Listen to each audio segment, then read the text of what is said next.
Hello everyone. Hope you all are safe and doing well. So today we are going to start chapter number 2 of chemistry, class 9th. So the name of the chapter is matter around us pure. So आइए हम देखते हैं इस chapter में हम क्या क्या पढ़ेंगे, ठीक है ना। सो इस चैप्टर में हम कवर करने वाले हैं कि मैटर क्या होता है, वो कितने टाइप्स के होते हैं और वो क्या क्या चीज़ों को बना सकते हैं। मैटर जो हमारे सराउंडिंग में वो प्योर है या इम्प्योर है, ये सारी चीज़ें हम इस चैप्टर में देखने वाले हैं। तो आइए चैप्टर को स्टार्ट करते हैं। सबसे पहले हम ये जानते हैं कि मैटर क्या है, ठीक है ना। मैटर क्या होता है? तो मैटर कोई भी चीज़ हो सकता है, कोई भी सब्सटेंस हो सकता है जिसके पास अपना मास हो और वो स्पेस में कुछ वॉल्यूम ऑक्यूपाई करता हो, ठीक है ना। अपने डेली लाइफ में हम जो भी ऑब्जेक्ट्स देखते हैं, ठीक है ना, ऑब्जेक्ट्स को टच करते हैं, वो अल्टीमेटली एटम्स के द्वारा कंपोज होते हैं और उनको हम क्या बोल सकते हैं? मैटर, ठीक है ना। और मैटर जो है वेरियस फेजेस में एग्जिस्ट करता है, उनके वेरियस स्टेट्स हो सकते हैं और वो स्टेट्स मेनली 3 होते हैं, सॉलिड, लिक्विड एंड गैस, ठीक है ना। एग्जाम्पल जो है ये देखिए यहाँ पे, जैसे सॉलिड है, सॉलिड का एग्जांपल दे रखा है यहाँ पे, बॉन्डिंग दिखा रखा है सॉलिड में, बिल्कुल स्ट्रांग होता है और ये फिक्स होते हैं सॉलिड एक दूसरे से। एक एक जो एलिमेंट होता है, एटम होता है सॉलिड के अंदर, वो क्या होता है? फिक्स होता है, ठीक है। ये आपका आइस, आइस के अंदर ये बॉन्डिंग दिखाई गई है, ठीक है ना, आइस के अंदर ये बॉन्डिंग दिखाई गई। अगला है आपका लिक्विड, ठीक है ना। ये क्या है? ये लिक्विड है जो बीकर के अंदर रखा हुआ है, कोनिकल फ्लास्क के अंदर रखा हुआ है, ये लिक्विड है, ठीक है ना। और ये जो बाहर निकल रहा है वो क्या है? वो है गैस, ठीक। अब अगला है आपका प्योरिटी इन सब्सटेंसेस। तो हम इसमें देखेंगे कि प्योर सब्सटेंसेस क्या होते हैं। तो प्योर सब्सटेंस कोई भी एलिमेंट या कोई भी कंपाउंड हो सकते हैं, ठीक है, कोई भी एलिमेंट या कोई भी कंपाउंड हो सकते हैं। और ये ऐसे सब्सटेंस होते हैं जिसमें केवल एक ही टाइप का एंटिटी पड़ा होता है, ठीक है ना। इसमें एक ही टाइप का एंटिटी पड़ा होता है, ठीक। इसलिए इसको हम बोलते हैं प्योर सब्सटेंस। यदि एक से ज्यादा होगा तो हम उसको प्योर नहीं बोलेंगे, हम उसको क्या बोलेंगे? इम्प्योर, ठीक है। अगला चीज है, प्योर सब्सटेंसेस में जो एंटिटीज होती हैं, जो भी सब्सटेंस होते हैं, उनको हम ब्रेक डाउन नहीं कर सकते सिंपलर में। सिंपलर एंटिटीज में ब्रेक डाउन हम नहीं कर सकते किसी भी फिजिकल या केमिकल मेथड के द्वारा, ठीक है। इनके पास एक फिक्स्ड कंपोजिशन होता है। फॉर एग्जांपल प्योर सब्सटेंस के कुछ एग्जांपल है, डायमंड हो गया, ठीक है ना, प्योर कार्बन डाइऑक्साइड, इनको हम प्योर सब्सटेंसेस के एग्जांपल में दे सकते हैं, ठीक है। अगला है आपका मिक्सचर। मिक्सचर क्या होता है? Mixture are constituted by more than one kind of pure form of matter. More than one kind means ऐसे कोई भी चीज जिसमें एक या एक से ज्यादा फॉर्म के मैटर प्रेजेंट हो, और वो जो भी कॉन्स्टिट्यूट करते हैं उसको हम क्या बोल सकते हैं? मिक्सचर, ठीक है ना।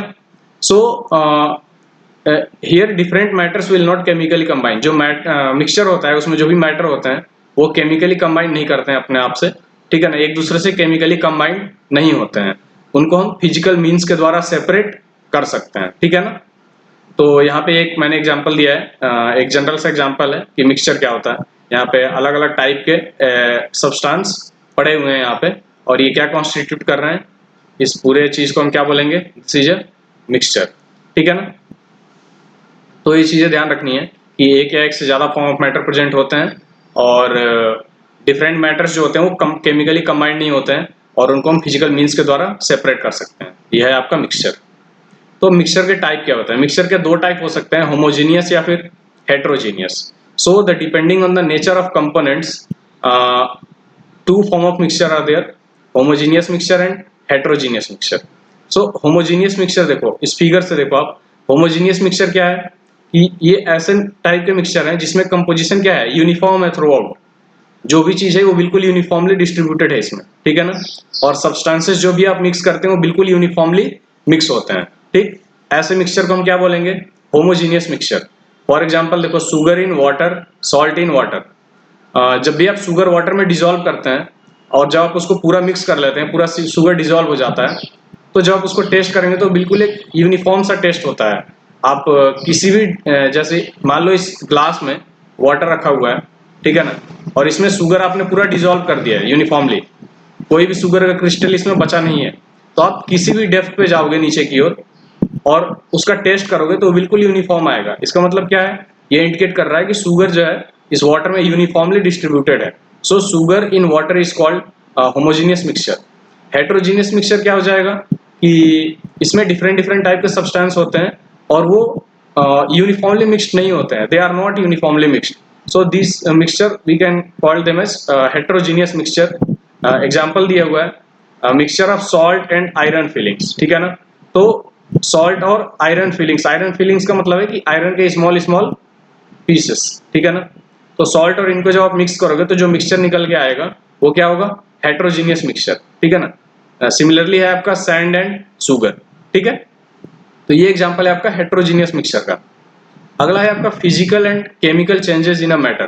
ठीक है ना. हम किसी भी सब्सटेंस को कब बोलेंगे कि वो फिजिकल चेंज में गया है, मीन्स किसी भी सब्सटेंस में फिजिकल चेंज तब होता है जब केवल physical property such as shape, size, colour और state of the substance change. ठीक है ना. किसी भी सब्सटेंस में हम तब बोलेंगे कि फिजिकल चेंज हुआ है जब केवल उनका physical property such as shape, size, colour और स्टेट ऑफ सब्सटेंस चेंज हुआ हो, उसमें कोई केमिकल चेंज ना हुआ हो. ठीक है ना. कोई केमिकल फॉर्मेशन नए कंपाउंड का ना हुआ हो, ऐसे को हम क्या बोलेंगे, फिजिकल चेंज. ठीक है ना. इसमें कोई नया सब्सटेंस नहीं बनता है. ठीक है. केवल इनका ये शेप, साइज, कलर, स्टेट ये सब चेंज होता है. ठीक है. अगला है आपका मेल्टिंग ऑफ आइस. ये एग्जांपल है इसका फिजिकल चेंज का, melting of ice, boiling of water. ठीक है ना. ये एग्जांपल क्या है, फिजिकल चेंज के एग्जांपल. अगला है आपका केमिकल चेंज. हम कब बोलते हैं कि केमिकल चेंज हुआ है, so we can say that substance has gone under chemical change जब भी कोई आपका न्यू सब्सटेंस बना हो. ठीक है ना. With completely new physical and chemical properties. Means जब किसी भी सब्सटेंस में केमिकल रिएक्शंस होने के बाद कोई नया सब्सटेंस बनता है जिसकी फिजिकल और केमिकल प्रॉपर्टी उसके पेरेंट एटम से, मीन्स जो इनिशियल एटम था, इनिशियल सब्सटेंस था, उससे बिल्कुल डिफरेंट हो, तो ऐसे कंडीशन को हम बोलते हैं कि उसमें केमिकल चेंज हुआ है. ठीक है ना. फॉर एग्जाम्पल यहाँ पे है आपका बर्निंग ऑफ वुड और पेपर. ठीक है ना. जब भी आप पेपर को या वुड को जलाते हैं तो उसमें नया कंपाउंड बनेगा. ठीक है ना. वो जब आप वुड को जला देंगे तो लास्ट में क्या बचता है, आपके पास राख बचता है. ठीक है ना. राख बचेगा. ऐसी पेपर को जलाएंगे तो क्या बचेगा, राख बचेगा. तो जलाने के बाद केवल पेपर तो बचेगा नहीं, तो क्या हुआ, पेपर आपका पेरेंट सब्सटेंस था जिसको कि जब हमने जलाया तो केमिकल चेंज हुआ और वो किसमें कन्वर्ट हो गया, पाउडर फॉर्म में, जिसको हम राख बोलते हैं. ठीक है ना. तो ये एग्जांपल था आपका केमिकल चेंज का. तो ये हमने पढ़ लिया फिजिकल एंड केमिकल चेंज. आइए अब आगे देखते हैं हम सॉल्यूशन क्या होता है. ठीक है ना. तो सॉल्यूशन बेसिकली क्या है, होमोजीनियस मिक्सचर. ये वर्ड आपको ध्यान रखना है, ये बहुत ही इंपॉर्टेंट है. Homogeneous mixture. A solution is a homogeneous mixture of two or more substances which don't chemically react with each other. ठीक है ना. तो सॉल्यूशन दो या दो से ज्यादा सब्सटेंसेस का होमोजीनियस मिक्सचर है जो कि केमिकली रिएक्ट नहीं करते एक दूसरे से. ठीक है ना. ऐसे सब्सटेंस को हम क्या बोले, ऐसे चीज को हम क्या बोलेंगे, सॉल्यूशन. ठीक है ना. बेसिकली हम ये सोचते हैं कि सॉल्यूशन जो है वो हमेशा लिक्विड ही हो सकता है. ठीक है ना. बट ऐसा नहीं है. हमको ऐसा लगता है जनरली कि लिक्विड जिसके अंदर सॉलिड हो, ठीक है ना, या फिर लिक्विड और गैस और डिजॉल्व हो, ऐसी चीज को हम सॉल्यूशन बोल सकते हैं. बट ऐसा कुछ नहीं है. सॉलिड सॉल्यूशन भी हो सकता है. मीन्स ऐसे टाइप का भी सॉल्यूशन हो सकता है जो केवल सॉलिड फॉर्म में पड़ा हो. ठीक है ना. जो केवल सॉलिड फॉर्म में पड़ा हो. ठीक. सॉलिड फॉर्म में पड़ा हो सकता है वो लिक्विड ना हो, तो उसको भी हम क्या बोलेंगे, सॉलिड. फॉर एग्जाम्पल उसको हम क्या बोलेंगे, सॉल्यूशन. फॉर एग्जाम्पल इसमें क्या है, एलॉय. ठीक है ना. एलॉय क्या होता है, सॉलिड होता है. बट ये क्या है, सॉल्यूशन का एक फॉर्म है, बिकॉज इसमें एक या एक से ज्यादा सॉलिड कंबाइन करके क्या बनाया है, नया सब्सटेंस, जिसको हम बोल रहे हैं एलॉय. ठीक है ना. तो ये भी क्या है, एक सॉल्यूशन. ठीक. सॉल्यूशन क्या होता है, गैसियस सॉल्यूशन भी हो सकता है, जैसे एयर. ठीक है ना. एयर देखते हैं आप, उसमें एयर भी क्या है, बेसिकली मिक्सचर है, होमोजेनियस मिक्सचर है दो या दो से ज्यादा सब्सटेंसेस का. तो सॉल्यूशन गैसियस भी हो सकता है, सॉल्यूशन सॉलिड भी हो सकता है. जरूरी नहीं है कि सॉल्यूशन केवल आपका लिक्विड हो. ठीक है ना. आइए अब हम कुछ प्रॉपर्टीज देखते हैं सॉल्यूशन के. प्रॉपर्टीज क्या है कि पार्टिकल्स जो होते हैं इसमें बहुत ही छोटे होते हैं. पार्टिकल्स आर टू टेनी और डायमीटर इनका लेस देन 1 नैनोमीटर होता है. ठीक है. ये पार्टिकल्स जो है हम इसको नेकेड आई से नहीं देख सकते हैं. पार्टिकल्स का साइज बहुत छोटा होता है, इसलिए इसको हम नेकेड आई से नहीं देख सकते हैं. इसको देखने के लिए हमें माइक्रोस्कोप की जरूरत पड़ेगी. ठीक है. ये पार्टिकल्स का साइज जो होता है बहुत ही ज्यादा छोटा होता है. ये जो लाइट, जब आप किसी लाइट बीम को पास करेंगे ऐसे सॉल्यूशन से, तो वो क्या करेंगे, वो स्कैटरिंग नहीं करेंगे लाइट का, ठीक है ना। तो सॉल्यूशंस के थ्रू टिंडल इफेक्ट शो नहीं होता है, ठीक है। टिंडल इफेक्ट के बारे में हम आगे पढ़ेंगे, टिंडल इफेक्ट है क्या, ठीक। अगला है the solute particles never settle down on keeping undisturbed. कह रहा है कि यदि आप किसी सॉल्यूशन में सॉल्यूट को डिसॉल्व कर दिए हैं और आप उस सॉल्यूशन को आप कुछ देर तक छोड़ देंगे वैसे ही, तो सॉल्यूट पे कोई असर नहीं पड़ेगा, क्योंकि सॉल्यूट फुल्ली डिसॉल्व हो चुका है, सॉल्यूट सेटल नहीं होगा नीचे, ठीक है ना। ये प्रॉपर्टीज है सॉल्यूशन के। अगला प्रॉपर्टी है लास्ट कि component of a solution can not be separated using filtration. Means एक बार यदि सॉल्यूशन बन गया तो आप उसके कंपोनेंट्स को फिल्ट्रेशन के द्वारा सेपरेट नहीं कर सकते। तो ये कुछ प्रॉपर्टी थे आपके सॉल्यूशन के, ठीक है ना, जिसको आपको याद रखना है। जैसे यहाँ पे देखो मैंने एक एग्जांपल दिया हुआ है इमेज के फॉर्म में। जैसे ये एक मिक्सचर है जो कि होमोजीनियस है और दूसरा हेट्रोजीनियस है। हेट्रोजीनियस में आपने क्या मिलाया है, सैंड मिलाया है। तो ये सैंड पार्टिकल्स आपके देखो ऐसे सॉल्यूशन में पड़े हुए हैं, ठीक है ना। आप इसको कुछ देर तक छोड़ दोगे तो क्या होगा, सारा सैंड पार्टिकल यहाँ पे बॉटम पे सेटल हो जाएगा, ठीक है ना, बॉटम पे आके कलेक्ट हो जाएगा, ठीक। तो ये क्या हो गया, हेट्रोजीनियस हो गया।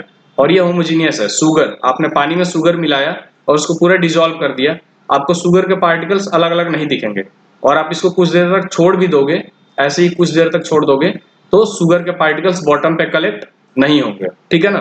तो ये क्या इंडिकेट कर रहा है कि ये मिक्सचर टोटली होमोजीनियस है, और ये इंडिकेट कर रहा है मिक्सचर टोटली हेट्रोजीनियस है।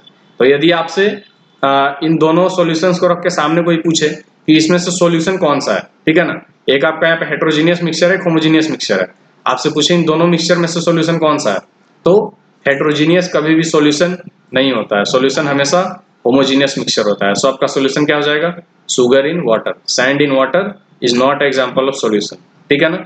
ये चीजें आपको याद रखनी है। तो ये प्रॉपर्टी बेसिकली हमने भी पिछले स्लाइड में पढ़ लिया है, ठीक है ना, ये दोबारा से रिपीट हो गया है, ये सारी चीज दोबारा से रिपीट हो गई है, ठीक है। तो आप इसको दोबारा से पढ़ सकते हैं पढ़ना चाहे तो। आइए हम देखते हैं एलॉय। अभी मैंने पीछे बात किया था कि जो सॉल्यूशन है वो जरूरी नहीं है कि वो लिक्विड फॉर्म में, वो सॉलिड भी हो सकता है, और उसमें मैंने एग्जांपल दिया था एलॉय। तो अब यहाँ पे आइए हम देखते हैं एलॉय है क्या। Alloy are the mixture of two or more metals, mixture of two or more metals or a metal and non-metal, metal and non-metal, ठीक है ना, which cannot be separated into their components by physical method। बोल रहा है कि alloy जो है वो मिक्सचर है दो या दो से ज्यादा मेटल्स का, या फिर एक मेटल या एक नॉन मेटल का, जिसको कि हम फिजिकल प्रोसेस से सेपरेट नहीं कर सकते एक बार मिक्स होने के बाद, ठीक है ना। ऐसे मिक्सचर को हम क्या बोलेंगे, एलॉय, ठीक। But still an alloy is considered as mixture because it shows the properties of its constituent and can have variable composition। alloy के पास क्या हो सकता है, वेरिएबल कंपोजिशन हो सकता है, ठीक है ना। और जो भी आपने इसमें कंपोनेंट मिलाया है एक alloy बनाने के लिए, मान लो एक मेटल ये है 1 और दूसरा मेटल ये है 2, आपने इन दोनों को आपस में मिक्स कर दिया, फिर ये क्या बन गया, एक मिक्सचर बन गया 1+2, ये टोटली यूनिफॉर्म बन गया, ठीक है ना। बट ये जो एलॉय है, ये दोनों जो मेटल आपने मिलाए हैं, या एक मेटल एक नॉन मेटल, ये दोनों के प्रॉपर्टी को ये क्या करेगा, शो करेगा, ठीक है ना। और इनके कंपोजिशन वेरिएबल हो सकते हैं, ठीक। तो ये चीज आपको याद रखना है, ये था एलॉय के बारे में, ठीक है। अगला है आपका सॉल्युबिलिटी।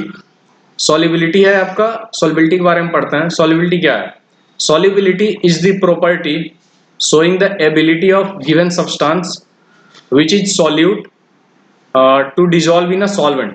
बोल रहा है कि जब कोई भी आप सॉल्यूट को किसी सॉल्वेंट में डिजॉल्व करते हैं, ठीक है ना, तो उस सॉल्यूट की एबिलिटी क्या है उस सॉल्वेंट में डिजॉल्व होने की, उसको हम बोलते हैं सॉल्युबिलिटी, ठीक है ना।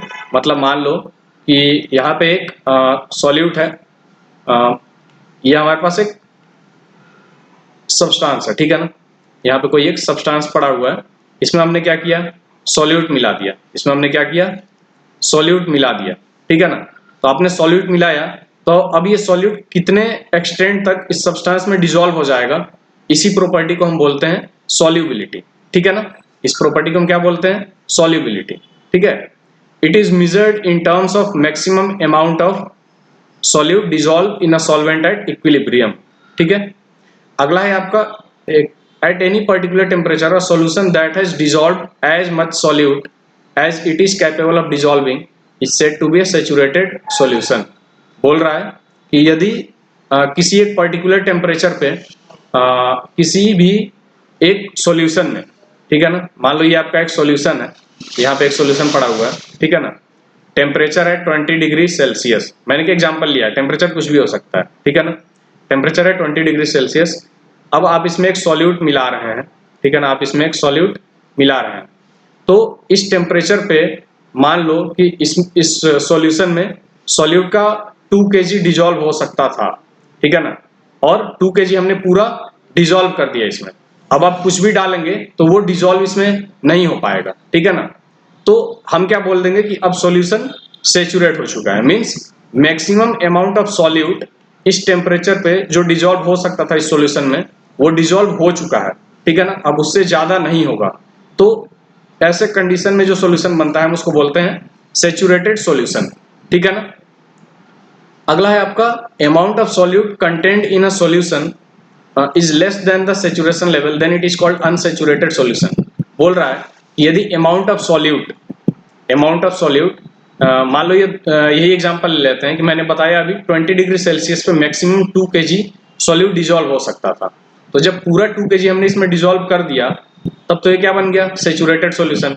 और यदि लेस देन 2 kg यदि हम डिजॉल्व करेंगे 20 डिग्री सेल्सियस पे तो ये क्या बन जाएगा अनसेचुरेटेड सॉल्यूशन, ठीक है ना, ये क्या बन जाएगा अनसेचुरेटेड सॉल्यूशन, ठीक है। अगला पॉइंट है different substance in a given solvent have different solubility at same temperature.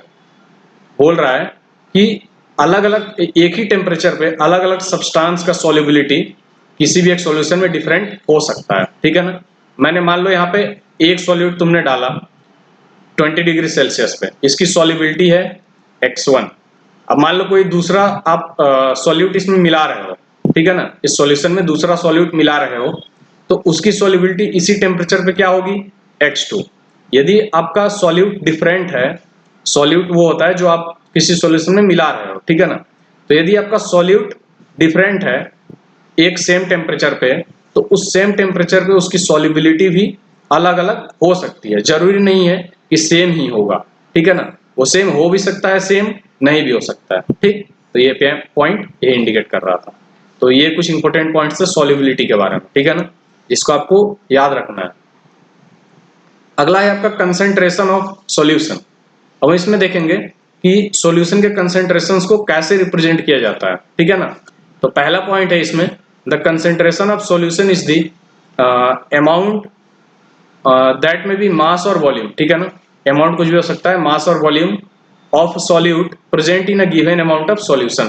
तो ये बेसिकली डेफिनेशन था कंसेंट्रेशन ऑफ सॉल्यूशन का कि concentration of solution is the amount of solute present in given amount of solution.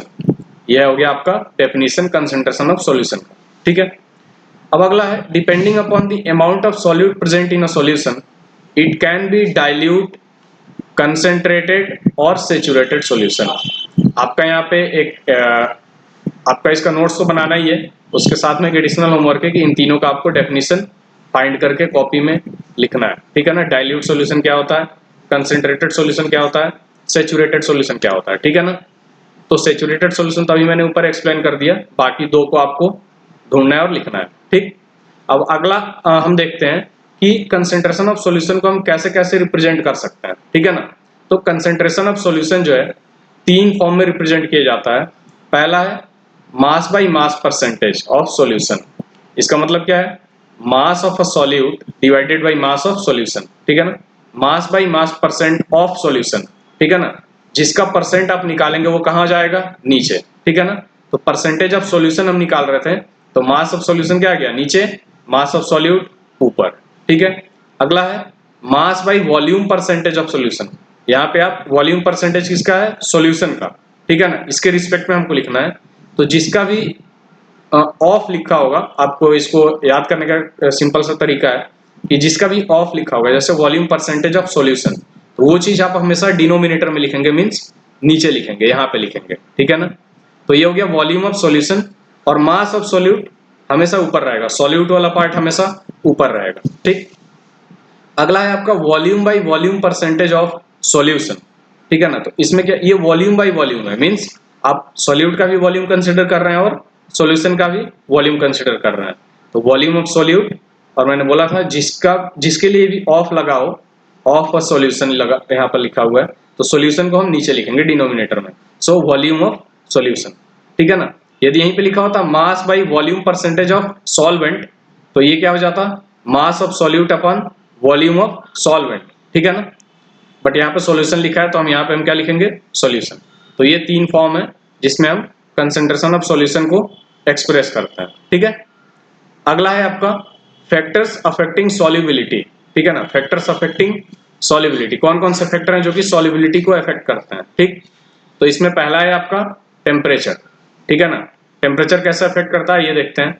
Solubility increases with temperature, means यदि आप temperature increase करेंगे तो solubility increase करेगी, ठीक है ना। The situation is different for gases. अब ये जो हमने पढ़ा यहाँ पे कि सॉल्युबिलिटी इंक्रीज करती है जैसे जैसे आप टेम्परेचर इंक्रीज करते हैं, बट गैसेस के लिए ये जो सिचुएशन होता है वो क्या होता है, डिफरेंट होता है। तो गैसेस के लिए क्या होता है, गैसेस के लिए है with the increase in temperature they became less soluble in each other and in water but more soluble in organic solvent। बोल रहा है कि जैसे जैसे आप टेम्परेचर बढ़ाएंगे गैसेस जो हैं वो एक दूसरे में सॉल्युबल कम हो जाएंगे और वाटर में भी उनकी सॉल्युबिलिटी कम होगी, बट ऑर्गेनिक सॉल्वेंट में उनकी सॉल्युबिलिटी बढ़ जाएगी, ठीक है ना। तो ये था आपका गैसेस के लिए कंडीशन। और सॉलिड लिक्विड के लिए तो सेम है कि जैसे जैसे आप टेम्परेचर इंक्रीज करेंगे सॉल्युबिलिटी बढ़ती जाएगी, ठीक है। अगला है आपका प्रेशर, ठीक। For the majority of solid and liquid solutes pressure does not affect solubility. बोल रहा है कि मोस्टली ऑलमोस्ट ऑल टाइप के सॉलिड और लिक्विड सॉल्यूट्स के लिए प्रेशर का कोई इफेक्ट नहीं होता उनके सॉल्युबिलिटी पे, ठीक है ना। But solubility of a gas is directly proportional to pressure, means जैसे जैसे आप प्रेशर बढ़ाएंगे गैस की सॉल्युबिलिटी क्या होगी, बढ़ेगी, ठीक है ना। तो ये था आपका इंपॉर्टेंट फैक्टर्स जो कि सॉल्युबिलिटी को अफेक्ट करते हैं, ठीक है। अगला है आपका सस्पेंशन, ठीक है ना। सस्पेंशन क्या है, सस्पेंशन जैसे कि suspension is a heterogeneous mixture.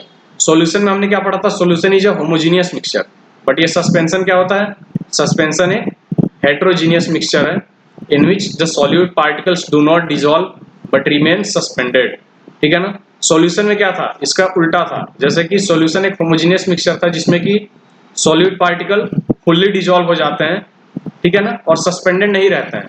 जबकि सस्पेंशन में क्या है, ये एक हेट्रोजीनियस मिक्सचर है जिसमें कि सॉल्यूट पार्टिकल डिसॉल्व नहीं होते but they remain suspended through out the bulk of the medium, ठीक है ना। अगला है आपका प्रॉपर्टीज ऑफ सस्पेंशन। सस्पेंशन का प्रॉपर्टी क्या है, सबसे पहला है कि ये एक हेट्रोजीनियस मिक्सचर है, ठीक है ना। Particles of suspension can be seen by naked eye, means आप उसको नेकेड आई से देख सकते हैं सस्पेंशन के पार्टिकल्स को, ठीक है। अगला है आपका सस्पेंशन का जो पार्टिकल्स होता है वो बीम ऑफ लाइट को क्या करते हैं, स्कैटर करते हैं, ठीक है ना। अगला है आपका सोल्यूट पार्टिकल्स जो हैं will settle down when a suspension is left undisturbed. इसका मतलब क्या है कि मान लो आप एक सस्पेंशन है, यहाँ पे ये एक सस्पेंशन है, ठीक है ना, जिसमें डिफरेंट डिफरेंट सैंड पार्टिकल्स पड़े हुए हैं। मान लो सैंड इन वाटर, ठीक है ना, सैंड इन वाटर, ठीक है। तो वाटर, ये सैंड पार्टिकल्स हैं जो ये सॉलिड में दिखा रहा हूं, ये सैंड पार्टिकल्स हैं, ठीक है ना। तो ये स्टेटमेंट क्या कह रहा है कि आप एक वाटर लो, उसमें सैंड को पूरा ऐसे ऐसे घुमा के, उसको घुमा के पूरा और छोड़ दो, ठीक है ना। अब वो ऐसे ही इस बीकर को छोड़ दो, कहीं पे ले जाकर रख दो 1 आध घंटे के लिए, तो आप क्या देखोगे कि इसमें जो भी ये सैंड पार्टिकल्स थे वो कहाँ, बॉटम पे कलेक्ट हो गए हैं कुछ देर के बाद, ठीक है ना। तो ये क्या इंडिकेट करता है कि ये सस्पेंशन है, बिकॉज जो इसमें सस्पेंडेड पार्टिकल्स हैं वो क्या होंगे, कुछ देर के बाद बॉटम पे सेटल हो जाएंगे। तो ये स्टेटमेंट इंडिकेट कर रहा है, ठीक है ना। और इन सस्पेंडेड सॉलिड्स को हम क्या कर सकते हैं, फिल्ट्रेशन के द्वारा सेपरेट कर सकते हैं, ठीक है। अगला है आपका colloidal solution. Colloidal solution it is a form of mixture in which particles of colloid are uniformly spreaded throughout the solution, ठीक है ना। बोल रहा है ये एक फॉर्म है मिक्सचर का जिसमें कि कोलोइड टाइप के जो पार्टिकल्स होते हैं, जो कोलोइड जो होते हैं स्मॉल पार्टिकल्स होते हैं, वो through out the solution suspended होते हैं, ठीक है ना। अब इस सस्पेंशन और कोलोइडल सॉल्यूशन में क्या डिफरेंस है। सस्पेंशन में क्या होता है कि आपका जो पार्टिकल सस्पेंडेड है यहाँ पे, वाटर में सस्पेंडेड रहता है, वो कुछ देर के बाद क्या होता है, यहाँ पे बॉटम पे सेटल हो जाएगा कुछ देर छोड़ेंगे तो। बट कोलोइडल सॉल्यूशन में ये सेटल नहीं होगा, ठीक है ना। कोलोइडल सॉल्यूशन में ये सेटल नहीं होगा, ये ऐसे के ऐसे ही सॉल्यूशन में पड़े रहेंगे, ठीक है। अगला पॉइंट है कि due to relatively smaller size of particles as compare to that of suspension, ठीक है ना। इसके पार्टिकल्स जो हैं रिलेटिवली स्मॉलर होते हैं सस्पेंशन के पार्टिकल्स से, ठीक है ना। So the mixtures appears to be homogeneous, बोल रहा है कि जो कोलोइड के पार्टिकल्स होते हैं वो छोटे होते हैं सस्पेंशन से, इसलिए हमको ऐसा लग सकता है कि ये मिक्सचर जो है वो क्या है, होमोजीनियस है, ठीक है ना। बट एक्चुअली में कोलोइडल क्या होता है, कोलोइडल सॉल्यूशन हेट्रोजीनियस होता है। एक्चुअली में कोलोइडल सॉल्यूशन क्या होता है, हेट्रोजीनियस होता है। इसका एग्जांपल है मिल्क, ठीक है ना। अगला है आपका because of small size of colloidal particles we can not see them with naked eyes. आप सस्पेंशन के पार्टिकल्स को नेकेड आई से देख सकते थे, बट ये जो कोलोइडल सॉल्यूशन है इसके पार्टिकल्स को आप नेकेड आई से नहीं देख सकते हैं, ठीक है। इसीलिए इन पार्टिकल्स का जो साइज है वो रिलेटिवली स्मॉल होता है, तो ये क्या करते हैं, जो बीम ऑफ विजिबल लाइट होता है उसको ये इजिली स्कैटर कर सकते हैं, बीम ऑफ विजिबल लाइट को इजिली स्कैटर कर सकते हैं, ठीक है ना, किसी भी सॉल्यूशन में। और यही जो स्कैटरिंग करते हैं ये सॉल्यूशन में बीम ऑफ लाइट को, उसको हम बोलते हैं टिंडल इफेक्ट, ठीक है ना। तो आगे देखिए मैंने टिंडल इफेक्ट का डेफिनेशन भी लिखा है, scattering of light by particles in colloid or else particles in a very fine suspension. यह है आपका टिंडल इफेक्ट का डेफिनेशन, ठीक है ना। फॉर एग्जांपल आप यहाँ पे एग्जांपल देख सकते हैं, मैंने एग्जांपल दिए हैं दो। यहाँ पे दो सॉल्यूशन रखा हुआ है, ये सॉल्यूशन जो किसका है, कॉपर सल्फेट का है। ये सॉल्यूशन किसका है, कॉपर सल्फेट का है, ठीक है ना। और ये क्या है, मिल्क एंड वाटर। ये किसका है, मिल्क एंड वाटर। तो आप यहाँ से टॉर्च की लाइट यदि पास करेंगे तो आप ये देखेंगे कि ये जो कॉपर सल्फेट सॉल्यूशन है ये बिल्कुल भी लाइट को स्कैटर नहीं कर रहा है और लाइट इजिली इसके थ्रू पास हो गई। बट जैसे ही ये मिल्क और वाटर के सॉल्यूशन में पहुंचेगा वहां पे क्या हो जाएगा, ये लाइट स्कैटर करना शुरू कर देंगे पार्टिकल्स। तो ये जो है ये क्या करेंगे, ये टिंडल इफेक्ट शो करेंगे, ठीक है ना। ऐसे ही एक एग्जांपल है कैनोपी ऑफ डेंस फॉरेस्ट। ये जो कैनोपी है ना डेंस फॉरेस्ट का, जब सनरेज आता है इसमें तो ये क्या शो करते हैं, टिंडल इफेक्ट शो करता है। एक आप डेली एग्जांपल आप अपने घर में भी देख सकते हैं ये चीज। आप खिड़की वगैरह को यदि खुले रखेंगे शाम में, ठीक है ना, और जब सनरेज आएंगी आपके घर में शाम में, सुबह भी आप देख सकते हैं इस चीज को, जिधर से भी सनरेज यदि आ रही हैं, ठीक है ना, तो आप देखेंगे मोस्टली आप खिड़की वगैरह के पास इजिली इसको ऑब्जर्व कर सकते हैं, ठीक है। तो खिड़की से जो सनरेज आता है आप देखते हैं कि उसमें बहुत छोटे छोटे पार्टिकल्स दिखेंगे जो कि बिल्कुल स्कैटर्ड है, ठीक है ना, वो मूव कर रहे हैं। तो वो बेसिकली वो पार्टिकल्स क्या करते हैं, सनरेज की लाइट को स्कैटर करते हैं। तो वो क्या है, वो भी टिंडल इफेक्ट का एग्जांपल है, ठीक है। अगला है आपका प्रॉपर्टीज ऑफ अ कोलोइड, ठीक है ना, प्रॉपर्टीज ऑफ कोलोइड, ठीक। इसमें हम देखेंगे कोलोइड के प्रॉपर्टीज क्या है। तो सबसे पहला प्रॉपर्टीज है कि कोलोइड एक हेट्रोजीनियस मिक्सचर है, ठीक है ना। कोलोइड बहुत ही छोटे होते हैं, उनको हम नेकेड आई से नहीं देख सकते हैं, ठीक। अगला है colloid are big enough to scatter a beam of light passing through it and make it path visible. बोल रहा है कि कोलोइड जो है पार्टिकल्स छोटे होते हैं बट इतने भी छोटे नहीं होते कि वो बीम ऑफ लाइट को स्कैटर नहीं कर सकते, ठीक है ना। वो उनका साइज इतना होता है कि वो इजिली किसी भी बीम ऑफ लाइट को स्कैटर कर देंगे, ठीक है ना। जो भी लाइट उसके थ्रू पास होगी वो लाइट को स्कैटर करेंगे, ठीक है ना। अगला है they do not settle down when left undisturb. ये हमने देख ही लिया कि जो आप किसी भी कोलोइडल सॉल्यूशन को छोड़ देंगे वैसे ही तो उसके पार्टिकल्स जो होते हैं वो सेटल नहीं होते हैं, so it is quite stable. तो जब ये वाली कंडीशन आती है कि पार्टिकल सेटल नहीं हो रहे हैं उस कंडीशन को हम बोलते हैं स्टेबल कंडीशन, ठीक है। अगला है कि इनको हम फिल्ट्रेशन प्रोसेस के द्वारा डिफरेंट कंपोनेंट्स को सेपरेट नहीं कर सकते हैं, ठीक है ना। इनके लिए एक स्पेशल प्रोसेस यूज होता है, स्पेशल टेक्निक, जिसको हम बोलते हैं सेंट्रीफ्यूगेशन, ठीक है ना। ये परफॉर्म एक्टिविटी 2.5 बोल रहा है। आप इस एक्टिविटी 2.5 को पढ़ सकते हैं अपने एनसीईआरटी के बुक से, ठीक है ना। उसमें आपको पता लग जाएगा कि सेंट्रीफ्यूगेशन होता क्या है। एक्चुअली हम इसके बारे में डिटेल में पढ़ेंगे अगले वीडियो लेक्चर में, ठीक है ना, different types of separation techniques, ठीक है। तो इस सेंट्रीफ्यूगेशन को हम यूज कर सकते हैं to separate the colloidal particles, ठीक है। तो ये था आपका प्रॉपर्टीज ऑफ कोलोइड्स, आपको याद रखना है, इंपॉर्टेंट है, ठीक है। अगला यहाँ पे है some common example of colloids, ठीक है ना। कॉमन एग्जांपल्स जैसे देखो यहाँ पे मैंने एक टेबल शो किया है जिसमें 4 कॉलम है। पहला कॉलम है डिस्पर्स फेज, दूसरा है डिस्पर्सिंग मीडियम। तो डिस्पर्स फेज क्या होता है? ऐसा कोई भी चीज जो आप अलग से डाल रहे हैं जिसको आप डिस्पर्स कराने की कोशिश कर रहे हैं, ठीक है ना। और मीडियम होता है कि जिस मीडियम में आप इस सब्सटेंस को डाल रहे हो डिस्पर्स कराने के लिए, वो क्या हो जाएगा? मीडियम, डिस्पर्सिंग मीडियम, ठीक है ना। जो कि हेल्प करता है किसी भी मैटर को डिस्पर्स करने में, उसको हम बोलेंगे डिस्पर्सिंग मीडियम। यहाँ पे है कि टाइप मीन्स जब ये दोनों कंबाइन करेंगे तो क्या बनाएंगे, ठीक है ना। और अगला है कुछ एग्जांपल्स, ठीक है ना। तो देखो जब आपका डिस्पर्स्ड फेज लिक्विड होगा और डिस्पर्सिंग मीडियम गैस होगा, ठीक है ना।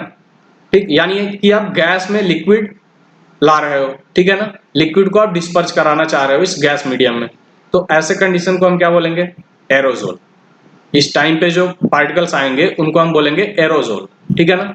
ऐसे ही यदि गैस मीडियम में आप सॉलिड को डिस्पर्स कराओगे, उस केस में भी जो पार्टिकल्स आएंगे उनको हम क्या बोलेंगे? एरोजोल।